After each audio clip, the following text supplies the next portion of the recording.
it's often about getting people to that place so that they can feel aligned and therefore like more capable and more caring. Thank you. And as I mentioned when we talked earlier, we focus on one of the narrative methods, 12 core concepts each week. This week is focused on upgrading, which Ooh, is which is the process of replacing false beliefs and integrating new information. And as much as you are very productive as an artist and as a poet, you have a large following to your credit. I'd love to hear about your process of getting there and how you've dealt with self-doubt and the doubts of others and gotten past that to be where you are. sure. I think that dealing with self-doubt is more a continuous, it's like exercise. You don't just exercise once and be done with it. You're sort of continuously in process of making sure you move your body so that you feel well. And I think it's the same with any mental process. I'm continuously making sure I'm taking care of my mental space so that I feel well. Um, One thing that has helped me a lot over the years is sort of just this like zoom out. Self-doubt can feel so constricting and small. And when I zoom out, I'm like, and I zoom really far out where I'm like tiny pale blue dot. Like, why am I doubting myself when I'm here for 100 years at best on a spinning earth ball that none of us know why we're here, where we came from? And that's a miracle and magnificent. And remembering that helps me a lot.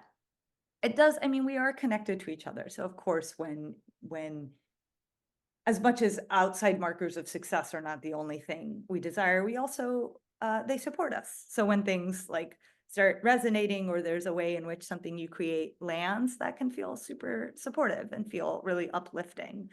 But on the other side of that, especially online, is that people have their opinions and will always have outlooks, and that will just continue to come up where you can post, or especially on the internet, but I think anywhere you can say something about oranges and someone will yell at you about grapefruits. That's just sort of humanity.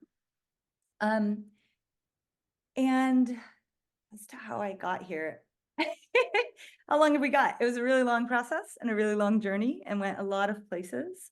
And I'd say that one of the things that's always been the most important to me is to listen to, I call it the golden light in my belly, like the thing that pulls me forward, that sort of deep inner knowing that's beyond beyond logic. It's beyond logic and beyond rationale and just kind of pulls me forward to things, to places, to opportunities, to events, etc. And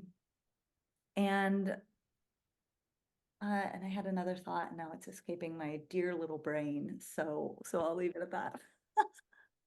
Okay. And so appreciate all of your vulnerability and wisdom. We'd love to hear, I think, a new poem that you have. And then from that, I'll give a prompt for everybody that we will all write to. Amazing. Yeah, I'm so happy to share this with you all. It really was coming through this week, actually. So, just to give a small background to it, my father has mild MCI, mild cognitive impairment, which is kind of this term that both means nothing and everything. And so, in me processing what that means in my family, this poem started to come through. So this is called On a Castle in Portugal, Stone Walls and All. On a castle in Portugal, stone walls and all. My father is beginning to forget. The gaps in his memory wide like an innocent child's toothy smile. Is this celebration or just life returning to itself the way it folds and folds? My father asks me why I was in Portugal a year ago, and my chest is a steel drum, hollow, thin, not fragile. Inside, I fall to the stones and weep. Outside, I say, soft as a mother, I came with my ex.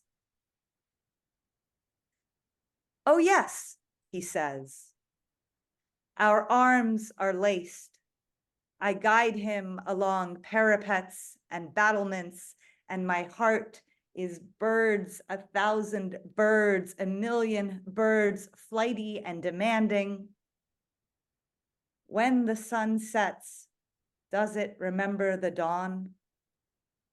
Is there a place where it all begins again? We walk a long cobbled street, back to the hotel, our small worlds. And me, I beat the drum, but gently, I mean, with those felt-covered hammers that make of steel a song. Mm. Thank you so much.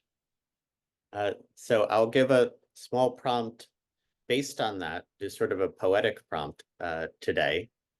And then we will write for 7 minutes to start and take this in any direction you like. The prompts are meant to be a jumping off point.